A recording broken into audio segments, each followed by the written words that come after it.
Naam, asante sana kwa kuendelea kubaki nasi, na sasa ni habari za biashara na uchumi. Taasisi ya utafiti wa kilimo TARI kituo cha Naliendele kwa kushirikiana na wadau wa sekta ya kilimo wameanza kuwezesha wakulima wa karanga katika wilaya ya Bukombe mkoani Geita kwa kuwapatia mbegu bora zenye kutoa mavuno mengi ili kunufaika na soko kubwa la zao hilo kutoka nchi jirani. Adam Malima anaripoti. TARI kituo cha Naliendele mkoani Mtwara kwa kushirikiana na mamlaka ya udhibiti wa mbegu nchini TOSCI, SIMIT na SIAT kupitia mradi wa Accelerate baada ya kuona uwepo wa soko kubwa la karanga katika wilaya ya Bukombe mkoani Geita, huku wakulima wakipata mazao kidogo, wameamua kuwawezesha mbegu bora pamoja na mbinu bora za kilimo hicho ili kupata mazao mengi yatakayowasaidia kunufaika na soko la karanga, mikakati ambayo itakuza uchumi wa mkulima. Karanga yenyewe hata ni zao ambalo linaweza kufanya vizuri hata sehemu ambao rutuba iko chini kidogo, na kwa huko ni sehemu moja hapo ambao ni sehemu potential sana kwa uzalishaji wa karanga, na tunashauri kwamba wakulima kwa kuendelea kutumia mbegu bora za karanga, kufuata mbinu bora za karanga, wanaweza kuongeza tija ya uzalishaji. Uhakika wa soko wenyewe upo na tunanunua karanga mwaka mzima. Na muda mwingine tunanunua karanga kwa ajili ya kupeleka kwenye mikoa mingine kama mikoa ya kaskazini, mikoa ya Dar es Salaam. Lakini vile vile tunanunua karanga kwa ajili ya kuuza kwenye masoko mengine kama masoko ya Uganda, masoko ya Burundi, masoko ya Rwanda, na hata wakongomani pia wanakuja kuchukua karanga. Wakulima wa zao la karanga katika kata na Mongi ambao walipatiwa mbegu za karanga kutoka TARI na Naliendele wanaeleza kuwa mbegu hizo zinazaa kwa wingi kulinganisha na mbegu zao za asili, na kwamba sasa watazalisha mbegu na kusambaza kwa wakulima wengine ili wanufaike na uwepo wa soko la karanga. Kwa mbegu ambazo ni za kienyeji, mtu akipanda kwa ekari moja, mavuno yake huwa hayazidi gunia 3 mpaka 5.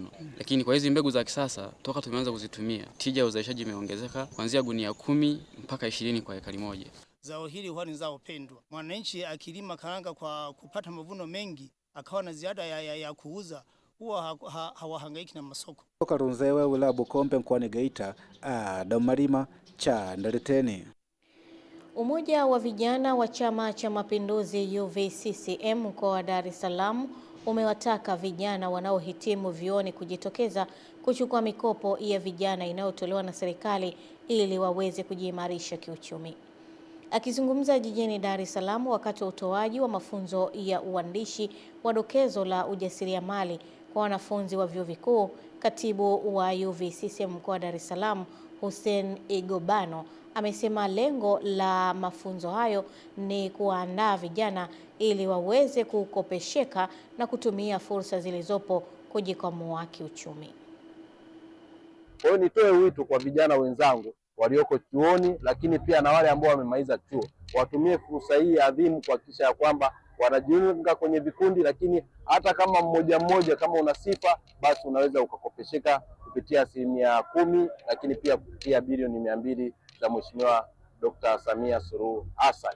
Semina hii imenisaidia sana siku ya leo kwa sababu nataka kujifunza madarasa mbalimbali au vitu mbalimbali ambavyo mimi nilikuwa sijui kwa upande wa ujasiriamali, lakini vile vile nimepata kufahamu mbinu mbalimbali za kijana kujiwezesha kiuchumi.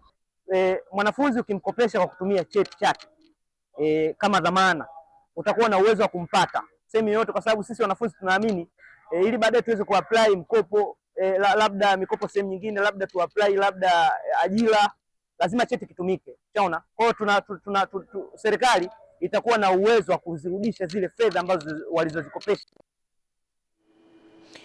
Na mwisho wa habari za biashara na uchumi, Esther Mtebe atakuwa hapa kwa ajili ya habari za michezo na burudani.